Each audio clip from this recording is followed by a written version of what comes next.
오늘 우리에게 주시는 하나님의 말씀은 요한복음 21장 15절 말씀입니다. 그들이 조반 먹은 후에 예수께서 시몬 베드로에게 이르시되 요한의 아들 시몬아 네가 이 사람들보다 나를 더 사랑하느냐 하시니 이르되 주님 그러하나이다. 내가 주님을 사랑하는 줄 주님께서 아시나이다. 이르시되 내 어린 양을 먹이라 하시고. 성도는 모든 면에서 자라나서 그리스도에게까지 다다라야 한다고 말합니다. 머리가 대신에 그리스도에게까지 다다른다. 이것은 단지 연결되어 있다는 의미만을 말하지 않습니다. 자, 신생아가 태어났을 때 그 신생아나 장성한 어른이나 똑같은 인격을 가지고 있죠. 존엄성이 있습니다. 하지만 할 수 있는 일이 다릅니다. 신생아는 아직 도움이 필요해요. 똑같이 호흡을 하고 있지만 스스로 할 수 있는 것이 아무것도 없습니다. 태어난 이후부터 어느 정도 수준에 이르기까지는 도움을 받아야만 하고 공급을 받아야만 하고 훈련을 받아야만 합니다. 그렇게 자라가는 것이죠. 머리는 그대로인데 나머지 모든 신체 기관들이 신생아 때 모습 그대로라면은 이거는 분명히 정상이 아닐 것입니다. 똑같이 자라가야 된다는 거예요. 이렇듯 우리가 그리스도에게까지 자라간다는 것은 단지 우리가 어떤 형편이 나아지고 보이는 외형적인 것이 자라가는 것만을 얘기하는 것이 아니겠죠. 우리가 믿는 예수 그리스도께서는 영으로 지금 우리와 함께 하십니다. 그렇다면 눈에 보이지 않는 그분께로 우리가 더 가까이 갈 수 있고 그분의 그 수준에까지 자라간다는 것은 구체적으로 무엇이 자란다는 의미일까요? 예수님이 주신 믿음, 예수님을 믿는 그 믿음이 자라가는 것입니다. 믿음은 자라야만 합니다. 이것은 당연한 원리예요. 근데 이걸 굉장히 가볍게 여기는 사람들이 많이 있습니다. 어차피 예수님을 구세주로 믿는 믿음, 구원받기 위해서 필요한 그 믿음만 있으면 되는 거 아닙니까? 이미 믿었고 예수님을 구세주로 영접하여서 영원한 생명을 얻었습니다. 그러면 더 이상 그 이상 큰 믿음이 필요할까요? 어차피 나의 영원한 그런 시간에 대해서는 문제가 다 해결이 됐기 때문에 굳이 믿음이 적으나 크나는 크게 문제가 될 것 같진 않아요. 하지만 성경은 예수님을 믿는 데 필요한 믿음은 크고 작음에 있다고는 말하지 않습니다. 하지만 이제 믿고 나서 예수님께 속하고 난 그리스도인이 되고 난 이후의 믿음은 반드시 자라가야만 한다고 말해요. 앞서 말씀드린 말씀, 그 앞에 있는 13절 말씀도 같은 맥락의 말씀이 기록되어 있죠. 우리 모두는 하나님의 아들을 믿고 아는 일에 하나가 되어서 온전한 사람이 되어야 한다고 합니다. 그렇게 그리스도의 충만하심의 경지에까지 다다라야 한다는 거예요. 이거는 하나님이 정해놓으신 법칙입니다. 하나님이 그렇게 하시겠다라는 거예요. 하나님은 그냥 우리를 구원하시고 그 이후부터는 알아서 살게 내버려 두신 다음에 나중에 우리가 이 세상을 떠나고 나면 그제서야 영원한 하나님의 나라로 인도하시는 분이 아니에요. 이미 이 땅에 우리 안에 하나님의 나라가 선포되고 시작된 겁니다. 그렇기 때문에 하나님 나라는 확장되어야만 해요. 우리의 믿음의 지경이 넓어져야만 하는 것이죠. 그래서 우리는 그 자리에 머물러 있어서는 안 됩니다. 앞서 말씀드린 것처럼 신생아가 신생아 그대로만 있다면 계속해서 호흡을 하고 음식을 먹을 수 있다 하더라도 신생아가 먹을 수 있는 음식에는 한계가 있죠. 단단한 음식을 먹을 수 없습니다. 그만큼 소화할 능력도 없고 또 그 음식을 섭취하지 못하기 때문에 제대로 된 에너지를 공급받지 못하죠. 계속해서 시간이 흐른다고 생각을 해보십시오. 실제로 할 수 있는 일은 아무것도 없게 되는 것입니다. 믿음도 그렇게 될 수 있다는 거예요. 믿음 자체가 갑자기 줄어들었다가 능력이 사라졌다 한다는 얘기가 아니에요. 예수님을 믿고 난 다음에 그 다음에 믿음으로 사는 삶에 있어서만큼은 우리는 계속해서 믿음이 발전해 나가야 된다는 거예요. 만약에 이 진보를 포기하는 순간 어떤 일이 벌어질까요? 예수 믿고 구원받았다는 그 기쁨과 확신에 의해서는 뭔가 마음이 굉장히 밝아집니다. 그런데 우리가 살아보니까 어떤가요? 그냥 예수 믿고 구원받았다는 그 하나만으로 모든 것이 다 풀리던가요? 그렇지 않잖아요. 우리는 실제 삶의 현장에서 많은 일들을 경험합니다. 그 중에는 우리가 예수님을 믿고 따르기 때문에 불가피하게 충돌할 수밖에 없는 상황도 있고 불가피하게 손해를 감수해야 하는 일들도 있어요. 그때마다 초보적인 믿음에 머물러 있는 사람들이 시험에 들죠. 나는 예수님을 믿는데 하나님의 자녀인데 나는 복을 받았는데, 나는 계속해서 복을 받아야만 하는데 왜 자꾸 이렇게 힘든 일이 벌어지는 걸까? 예수님이 가신 그 길을 따라가는데 왜 이렇게 뭔가 어려운 일이 잔뜩 생기는 걸까? 이해가 되지 않더라는 거예요. 그러니까 자꾸 복만 추구하게 되는 거예요. 자, 그 수준에서 점점 자라가면 그 수준에 맞게 훈련도 받고 자신이 할 수 있는 뭔가를 계속해서 도전하면서 그 실력을 쌓아 나가야 되는데 계속 어린아이 수준에서 그냥 점만 달라고 때려 쓰는 그런 수준에 머물게 된다는 거예요. 그것은 결코 하나님이 우리에게 기대하시는 믿음이 아니에요. 하나님을 기쁘게 해드릴 수 있는 믿음도 아닙니다. 믿음장으로 알려져 있는 히브리서 12장에 기록되어 있는 그 수많은 믿음의 선진들을 보십시오.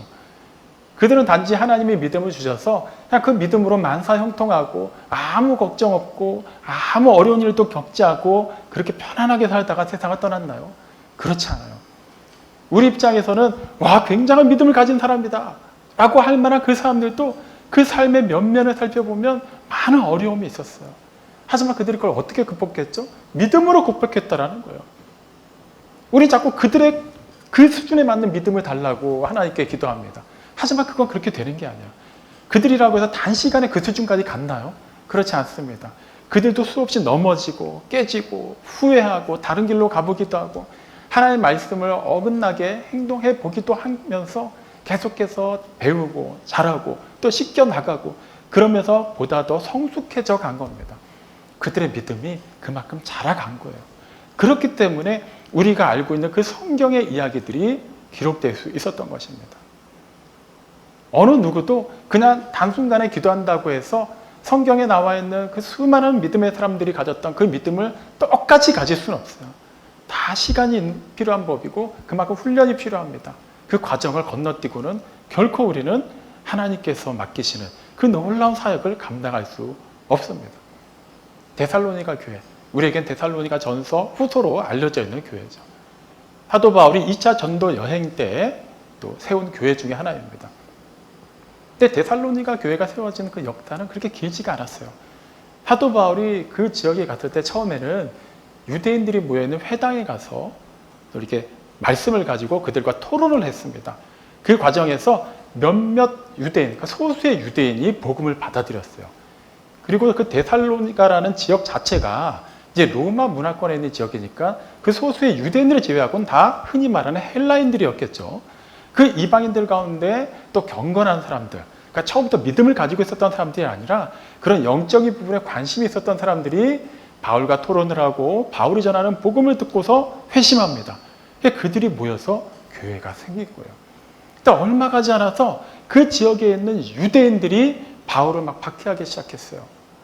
유대인들은 당연히 유대주의자였기 때문에 복음을 받아들이지 않습니다.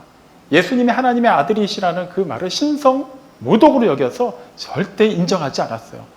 그래서 바울을 막 괴롭게 하니까 바울이 일단 신라와 그곳에서 사역을 잠시 하다가 급히 베레아 지방으로 피하게 되죠.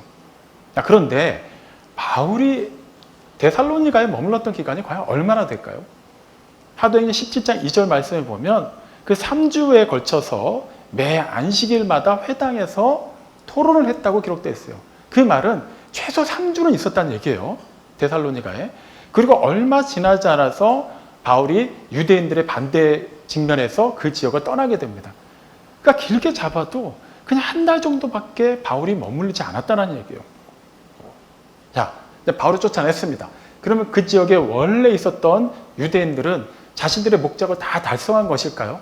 아니죠. 1차 목적은 달성했지만 2차 목적이 남아 있습니다. 그것은 회심한 유대인들이에요. 감히 여호와 하나님 외에 다른 신을 섬겨? 이렇게 된 거예요. 그들이 그 개종한, 그러니까 복음을 받아들인 동료 유대인들을 막 박해하기 시작합니다. 그러면 그 교회에 소수의 유대인 회심자들이 있었지만 나머지 사람들은 어떤 사람들이었겠습니까? 헬라인들이었겠죠. 유대인들은 그 헬라인들에 대해서는 어떻게 그런 무력을 행사할 수는 없었어요. 하지만 그 헬라인들이라고 해서 삶이 편할 수는 없었겠죠. 그들은 그 헬라 문화에서 그대로 살았던 사람들이에요. 우상 숭배, 황제 숭배에 대해서는 너무나도 당연하게 받아들이고 살았던 사람들입니다. 그들이 이제 복음을 받아들였어요. 여호와 하나님, 또 그분의 독생자 예수 그리스도, 또 그분이 보내신 또 다른 보혜사 성령님에 대해서 그들이 받아들이고 나니까 이 삼위일체 하나님 외에는 절대 섬길 수가 없다라는 것을 분명하게 각인하게 된 거예요. 당연히 그들은 황제 숭배와 우상 숭배가 만연한 그 도시에 살면서 과감하게 그 사회의 관습들을 뿌리쳐내기 시작합니다. 당연히 그 사회에서 그들은 미움을 받을 수밖에 없겠죠. 경제적인 손해도 입었을 겁니다. 쉽지 않은 거예요. 바울이라는 위대한 영적 지도자가 계속해서 있다면 박해를 받아도 어떻게 해볼 만할 거예요.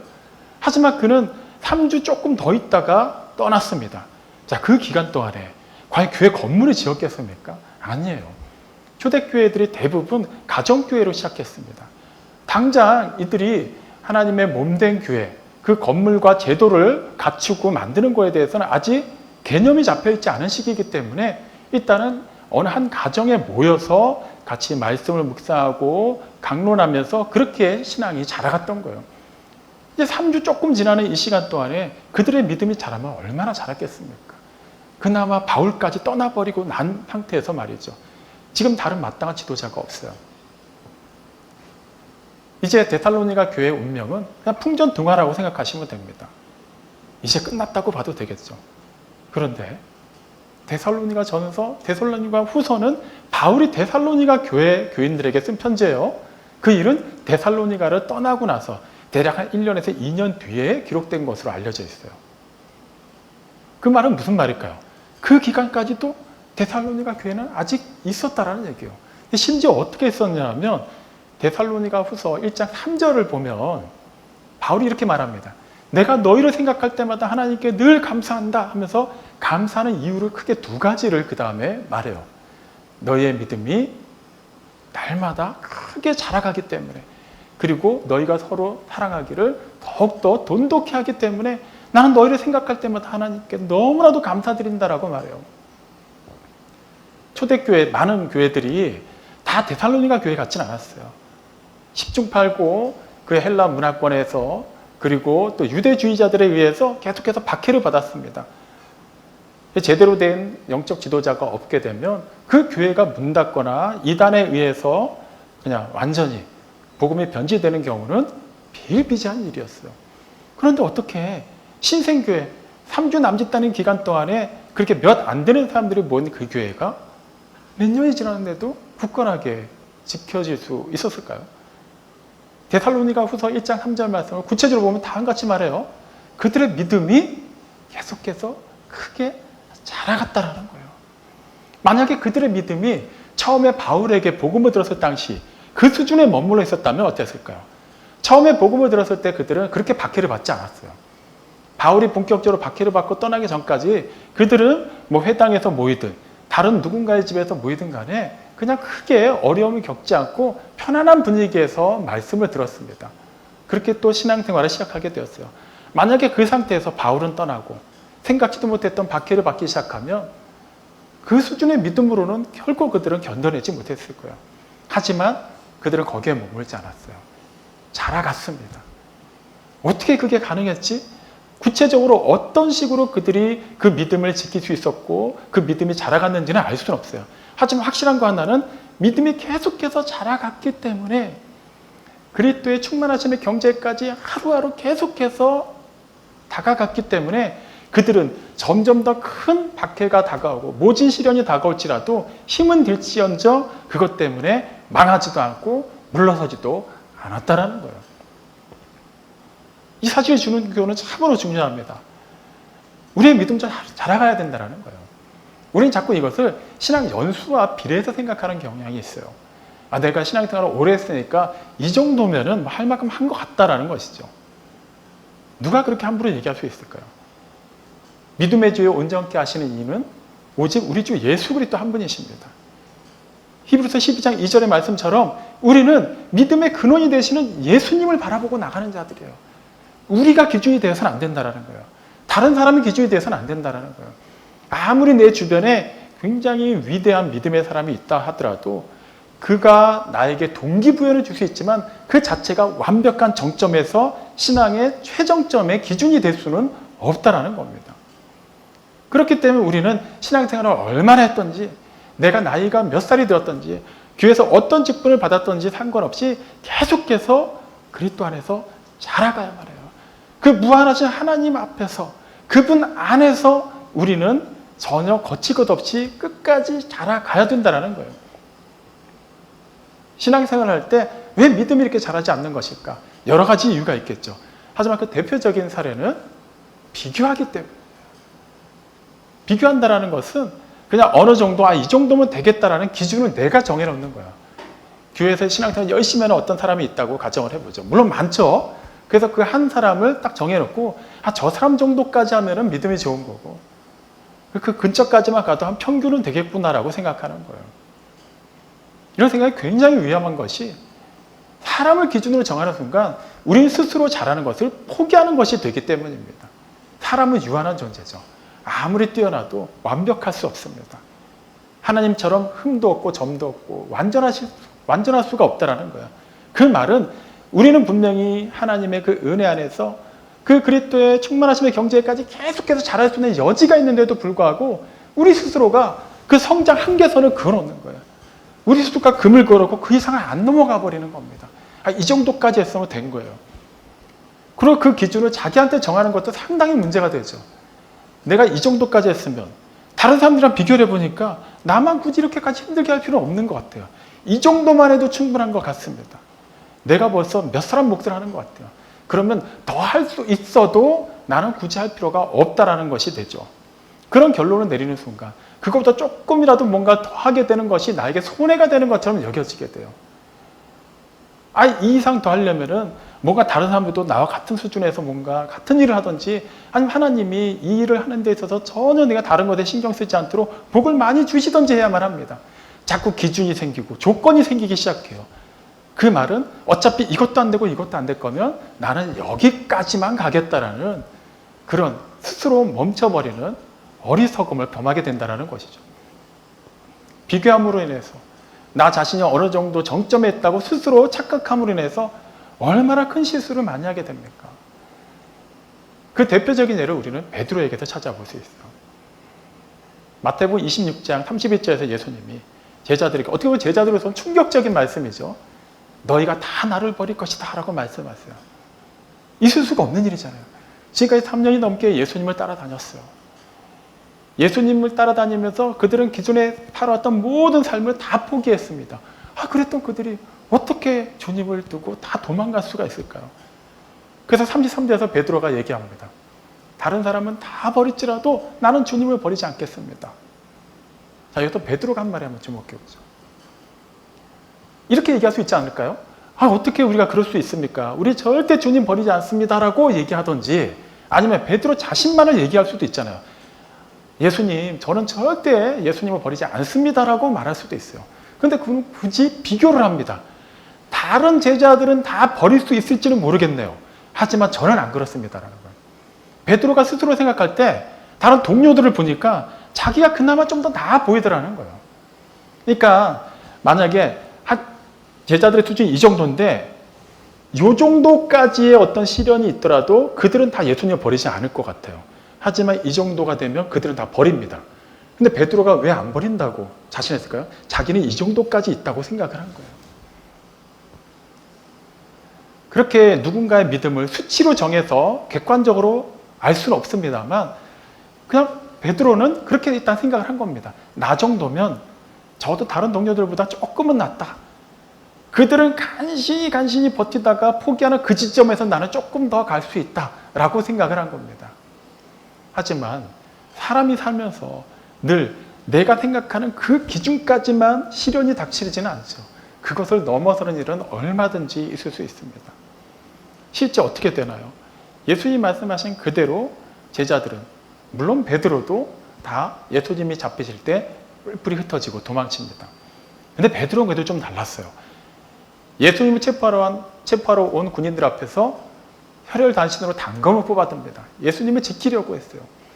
그리고 도망쳤다가도 다시 멀리서나마 예수님을 따라갔죠. 예수님이 대제사장의 집에서 신문을 받으실 때 그 안뜰에까지 들어가는 나름의 그 용기를 보였던 제자입니다. 그렇게만 보면 다른 제자들보다는 예수님을 조금 더 생각하고 조금 더 그 믿음을 발휘한 제자처럼 보일 수는 있어요. 하지만 결정적인 순간에 어떻게 합니까? 그는 예수님을 모른다고 3번이나 부인하고 말이죠. 다른 제자들보다 좀 나았을지 몰라요. 하지만 그도 어쩔 수가 없었다는 거예요. 그들보다 조금 나으면 돼 라고 생각했던 그 기준에 머물러 있었던 베드로가 그것을 초월하는 큰 시련을 겪으니까 여지없이 무너지고 만 겁니다. 그걸 애초에 비교하는 신앙생활을 해서는 안 되는 사람이었어요. 그냥 요한은 요한대로, 베드로는 베드로대로, 야고보는 야고보대로 각자에게 주어진 고유한 그런 믿음이 있고 색깔이 있지 않습니까? 또 기질이 있어요. 자라온 그 상황에 맞춰서 또 여러 가지 또 가지게 된 개인적인 가치관이라는 게 다 다릅니다. 그러니까 믿음이라는 게 똑같을 수가 없어요. 똑같은 모양일 수도 없고 똑같은 그 과정을 거쳐서 자라갈 수도 없는 거예요. 그렇기 때문에 내가 보기에 누가 나보다 나은 것 같고 못한 것 같을지라도 그런 각자 예수님을 온전히 믿기만 하면 그 나름대로 열심히 잘하고 있는 겁니다. 그러니까 비교할 필요가 없는 거예요. 나는 나대로 어떤 상한선을 딱 그냥 적어놓지 말고 그냥 그대로 모든 것을 오픈해놓고 주님 안에서 자라가야만 했어요. 하지만 베드로는 그 부분에서 실패하고 결국에는 수제자라는 타이틀에 걸맞지 않은 그런 수치스러운 5점을 남기고 맙니다. 만약에 베드로가 그렇게 역사의 무대에서 사라졌다면, 그리고 그 현장에서 있었던 일이 그 이상 더 기록되지 않았다면 베드로의 삶은 어땠을까요? 그는 아예 그냥 믿음의 끈을 놨을지도 모릅니다. 너무나도 낙심해서 자기 자신은 너무나도 증오해서 어디 가서 예수님의 제자라고 말할 수 있는 용기가 없어서 그는 그저 그렇게 조용히 숨어서 살았을지도 몰라요. 하지만 애초에 베드로는 그런 삶을 살라고 부름받은 제자가 아니죠. 그렇기 때문에 예수님이 그를 다시 회복하십니다. 근데 그 방법이 참 기가 막혀요. 처음에 제자들이 디베라 바닷가에서 이제 육지로 올라왔을 때 예수님이 뭘 준비해 두셨죠? 숯불을 피워놓으셨어요. 베드로에겐 그 숯불이 남달랐을 겁니다.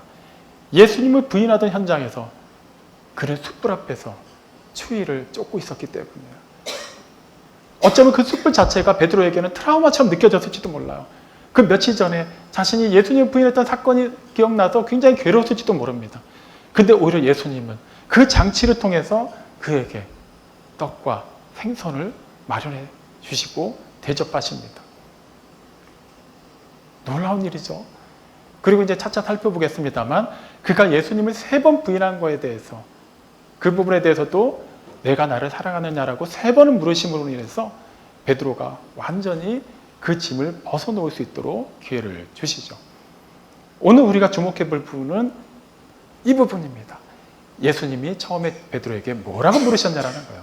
물론 2번째, 3번째 질문도 크게 다르지 않습니다만 요한의 아들 시몬아, 내가 다른 사람들보다 나를 더 사랑하느냐라고 물으셨어요. 뭐 그냥 평범한 질문입니다. 지금 베드로는 어떻게 보면은 이 질문에 대해서 확실하게 대답을 하고 다른 동료들 앞에서 그것이 증거로 남지 않으면은 계속해서 예수님을 3번이나 부인한 제자라는 그 꼬리표를 떨어뜨리지 못했을 거예요. 기회가 왔습니다. 그런데 이 절호의 찬스를 예수님은 기가 막힌 방법으로 질문하세요. 그 표현을 다시 보시죠. 요한의 아들 시몬아, 내가 다른 사람들보다 나를 더 사랑하느냐? 그냥 너 나를 사랑하냐? 이렇게 물어보셔도 되잖아요. 근데 이번에 질문에서 예수님이 비교를 하십니다. 다른 사람들보다 나를 사랑하냐? 그 의미가 크게 2개로 나눌 수 있어요. 첫 번째는, 자, 너가 이 제자들도 아끼고 사랑하는데, 동료들 아끼고 사랑하는데 이들을 사랑하는 것보다 나를 더 사랑하느냐라는 의미일 수도 있겠죠. 하지만 예수님은 제자들에게 아니면 그 외 사람들에게 말씀을 전하실 때 하나님 사랑과 이웃 사랑은 온 율법과 선지자의 강령이라고 거듭 말씀하셨어요. 마태복음 22장 37절 이하에 잘 기록되어 있죠. 그리고 또 고별 설교 때 제자들에게 새 계명으로 뭘 주셨습니까? 요한복음 13장 34절을 보면 내가 너희를 사랑한 것 같이 너희도 서로 사랑하라고 말씀하셨어요. 그렇기 때문에 나를 더 사랑해라. 다른 동료들, 사람들은 좀 덜 사랑해도 된다라는 뉘앙스의 말씀을 하셨을 리가 없겠죠. 그러면 예수님의 이 말씀의 의미는 무엇일까요? 단 하나입니다. 이들이 나를 사랑하는 그것보다 너가 나를 사랑하는 그것이 더 크냐라고 물으시는 거예요. 지금 다른 제자들도 나를 사랑하고 있는데 과연 너는 나는 저들보다 주님을 더 사랑한다라고 자신 있게 얘기할 수 있습니다. 이렇게 말할 수 있느냐라고 물으신 거예요. 어떻게 보면 좀 심한 표현을 쓰면 함정을 파두신 거예요. 여전히 베드로가 예전처럼 남들과 비교하는지를 보신 겁니다. 물론 예수님을 알고 계셨어요. 이제 베드로는 예전에 그가 아니라는 걸 말이죠. 역시나 베드로는 달라져 있었습니다. 주님이 잘 알고 계십니다. 내가 이들보다 주님을 더 사랑하는 줄을 주님이 알고 계십니다. 이렇게 대답하지 않았어요. 불과 며칠 전이었으면 그렇게 대답했을 겁니다. 아, 그럼요, 주님. 아, 얘네들 하는 것 좀 보세요. 나는 심지어 막 물 위로 예수님이 걸어오라고 하니까 그 믿음으로 막 걸어가지 않았습니까? 예수님 지키려고 나 혼자 칼을 뽑아들지 않았습니까? 그 정도만 해도 내가 얘네들보다 더 주님을 사랑한다고 말할 수 있지 않을까요? 라고 해도 될 거예요. 아니면 반대로 한때는 그런 줄 알았는데 내가 예수님을 3번이나 부인하고 나니까 다른 동료들에 비하면 나는 주님을 사랑한다고 말을 못할 것 같습니다. 이렇게 얘기할 수도 있겠죠. 근데 그는 이제 비교하지 않습니다. 그냥 그대로 얘기해요. 그렇습니다. 내가 주님을 사랑하는 줄을 주님께서 잘 알고 계십니다. 그냥 자기와 주님 그 관계만을 온전히 보고 더 이상 거치는 모든 것들을 다 제거하고 말합니다. 여전히 부족할 수도 있잖아요. 여전히 베드로에게는 그 직전까지 믿음 없이 행동했던 그런 여러 가지 일들이 그를 굉장히 괴롭혔을지도 몰라요. 하지만 그 모든 것에 구애받지 않고 다른 대상을 그 줄을 가지고서 그것을 그러니까 자기의 의를 나타내는 수단으로 삼지 않게 되니까 그는 그냥 순전하게 있는 모습 그대로 예수님께 모든 것을 내려놓게 됩니다. 예수님이 그를 인정하셨어요. 그의 믿음이 이전과는 다르고 훨씬 더 자라고 있고 자라날 것을 인정하셨습니다. 무엇을 보고 알 수 있죠? 그에게 뭐라고 대답하십니까? 내 어린 양을 먹이라라고 말씀하세요. 다른 양도 아니고 예수님의 어린 양입니다. 얼마나 귀중한 양입니까? 그 양을 이제 베드로에게 먹이라고 위임한 거예요. 무슨 의미일까요? 지금 예수님이 하시던 일을 베드로에게 맡기신 거예요. 믿음이 적은 자에게, 여전히 사람들과 비교하면서 그 수준에 머물러 있는 제자에게 예수님이 자신이 하시던 그 놀라운 사역을 맡기실 수 있을까요? 그럴 수 없습니다. 베드로는 예전의 베드로가 아니고요. 예전 요한의 아들 시몬일 때가 아니라 반석이라는 의미의 베드로로서 이제는 그 이름에 걸맞게 살 수 있는 자가 되었다라는 겁니다. 그렇기 때문에 그의 믿음을 보시고 인정하신 거예요. 놀라운 일을 맡기셨습니다. 이렇듯 우리는 다른 사람과 비교하거나 내 자신이 기준이 되어서 그 기준에 맞으면은 그냥 거기서 멈추려고 하고 그 기준보다 못하면은 그냥 거기에 그냥 기죽어서 더 이상 능동적인 신앙생활을 하려고 하지도 않고 그런 자들이 되어서는 안 된다라는 거예요. 베드로가 한때 자신이 그만큼 잘났다고 생각할 때는 그는 계속 좌충우돌했습니다. 다른 사람들보다 조금 더 나은 것으로 위안을 삼았을지 몰라요. 하지만 그 모든 껍데기들을 다 벗어내고 나니까 그는 하나님 앞에서 온전히 자라갈 수 있게 되었습니다. 그렇게 거침없이 자랄 수 있는 베드로를 하나님께서 나중에 어떻게 사용하셨는지는 우리 사도행전을 통해서 잘 확인할 수 있죠. 베드로가 있고 요한이 있어요. 베드로는 베드로전서, 베드로후서를 기록했습니다. 요한은 잘 아시는 것처럼 요한복음, 요한 1서, 2서, 3서, 요한계시록까지 총 5권의 책을 기록했어요. 책을 기록한 권수가 다릅니다. 요한은 복음서를 기록했고 신약의 유일한 예언서인 계시록을 기록했어요. 그리고 요한이 훨씬 오래 살았습니다. 그만큼 오랜 기간 교회 지도자로 머물러 있었다는 얘기예요. 이렇게 비교하면은 베드로가 요한보다 좀 더 못해 보일 수 있어요. 하지만 우리는 누구도 그렇게 평가하지 않습니다. 베드로는 베드로대로, 요한은 요한대로, 야고보는 야고보대로. 그 외에 이름은 잘 알려져 있지만 구체적인 행적이 성경에 기록되어 있지 않아요. 하지만 구전으로 내려오는 여러 가지 그런 일들에 관련되는 다른 제자들은 그들 나름대로 각자의 그 믿음의 길을 간 거예요. 자신들이 가야 할 길을 갔고 자신들이 자랄 수 있는 그 마지막 순간까지 계속해서 멈추지 않고 자라간 겁니다. 그렇게 머리 되시는 그리스도에게까지 그들은 다다랐던 사람들이에요. 그들이 우리에게 보여주는 겁니다. 우리는 계속해서 자라가야 된다는 거예요. 이 정도면 됐다라는 수준에 머물러서 안 된다는 겁니다. 나보다 못한 사람들과 비교해서 자기 스스로가 이 정도면 충분하다라는 그런 우쭐대는 생각하지 마시기 바랍니다. 그냥 잘한 사람을 보면서 그냥 저 사람은 저 사람들을 잘하게 놔두고 나는 그냥 이 정도에 머무르면 되겠다. 이렇게 지레짐작하면서 수동적인 신앙생활을 해서도 안 될 것입니다. 제가 처음으로 주일학교 전도사 사역을 했을 때, 첫 예배 때입니다.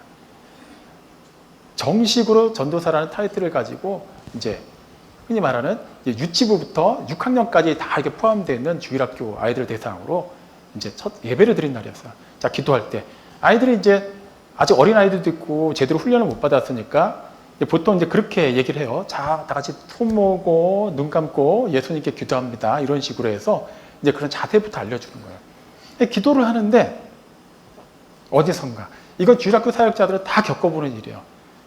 전도사님 얘 눈 떴대요. 누가 그러는 거예요. 근데 이제 첫 번째 위기가 온 겁니다. 저도 막 웃음이 터지려고 하는, 여기서 웃으면 안 되잖아요. 그래서 막 이를 악물고 막 기도를 하는데, 아마도 눈을 뜬 그 아이 같대요. 걔가, 너도 떴네! 이러는 거예요. 맞잖아요. 그러니까 서로 뜬 거예요. 예. 일단은 기도를 잘 마쳤습니다. 그러고 이제 그냥 이렇게 예배 마치고 나서 이제 광고 시간에 얘기를 했어요. 기도 시간에 눈 뜨면 안 돼요. 그리고 또 친구가 눈 떴다고 해서 그걸 굳이 또 이러지 마시고, 막 이렇게 얘기를 하는데,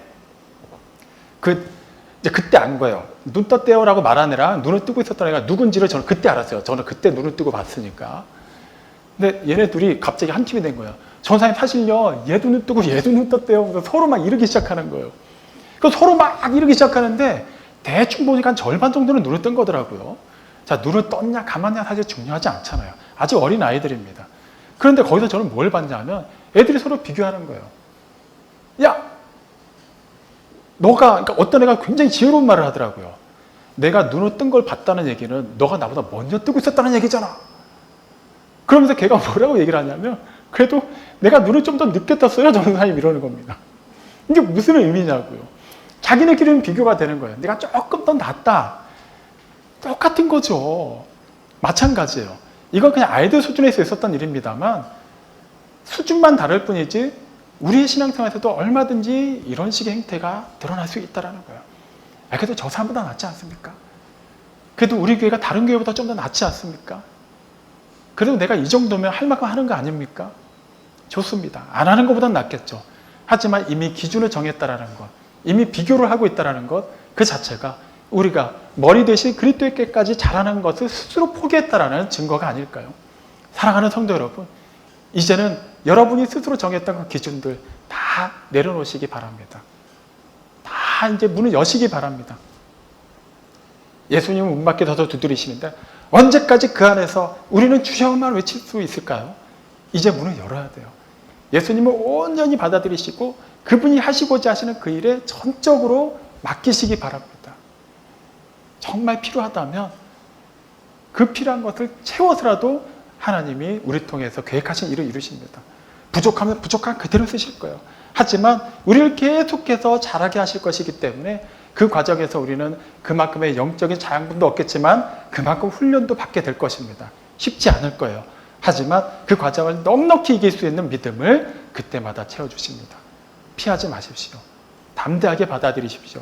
계속해서 자라가는 것을 주저하지 말고 오히려 기쁨으로 그 일에 뛰어드시기 바랍니다.